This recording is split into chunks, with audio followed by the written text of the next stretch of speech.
इस कहानी में आप देखेंगे कि कैसे एक मामूली सा नौकर अपने मालिक के दुश्मन को रास्ते से हटाने के लिए खौफनाक जाल बिछाएगा और फिर इनाम में उसकी प्रेमिका को ही मांग लेगा। और ये सब शुरू हुआ कुछ दिन पहले जब बातियातस ने एडमिनिस्टर को सिक्योरिटी किडनैप कर लिया था और उसकी निगरानी का काम दिया था चालाक आसुर को, जो एक मामूली नौकर था। लेकिन आसुर ने गेम खेला और इस बात बातियातस के सबसे बड़े दुश्मन सोलोनिस को बता दी। सोलोनिस कब से बातियातस को बर्बाद करने का मौका ढूंढ रहा था और यह मौका वो गंवाना नहीं चाहता था। वो दोनों चुपके से अंडरग्राउंड जगह पर पहुंचते हैं जहां एडमिनिस्टर को कैद किया गया था। लेकिन जैसे ही सोलोनिस उसे छुड़ाने लगता है, बाहर के कुछ लोगों का आने का शोर सुनाई देता है। आसुर को डर था कि वो पकड़ा जाएगा, इसलिए वो वहां से निकल गया और सोलोनिस को अकेला छोड़ दिया। सोलोनिस बेचारा जैसे तैसे एडमिनिस्टर को बचाता है। उसकी सांसें रुक चुकी थी और तभी बातियातस एडमिनिस्टर के बेटे के साथ वहां पहुंच जाता है और ये शॉकिंग सीन देख लेता है। सोलोनिस अपनी सफाई देने की कोशिश करता है, पर भीड़ में खड़े आसुर को देखकर वो समझ जाता है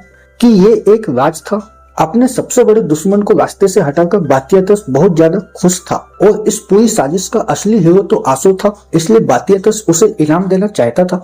आसुर ने मालकिन की पर्सनल नौकरानी निब्या को मांग लिया क्योंकि वो कैसिस से जलता था।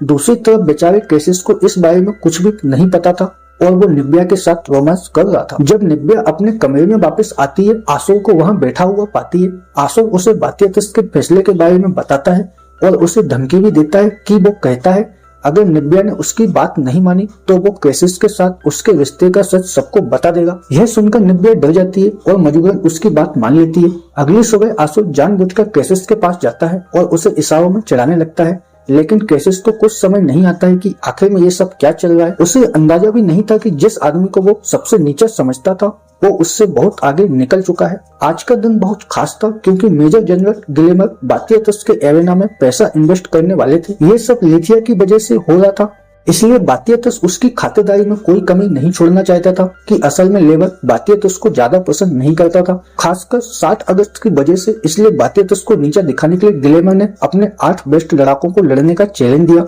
मगर कहानी में ट्विस्ट तब आया जब उसने हैरान होकर एक नजारा देखा। 60 अगस्त ने अकेले ही उन 8 लड़ाकों को धूल चटा दी। यह देखकर बातियातस का सीना गर्व से चौड़ा हो गया। और तभी आसुर एक और चाल चलता है। वो भीड़ में निब्या के पास जाता है और कैसिस के सामने ही उसे छेड़ने लगता है। अपने प्यार की बेइज्जती देखकर कैसिस का खून खोल जाता है और उसने आसुर को जमीन पर पटक दिया। वीडियो पसंद आया तो वीडियो को लाइक, चैनल को सब्सक्राइब जरूर करें।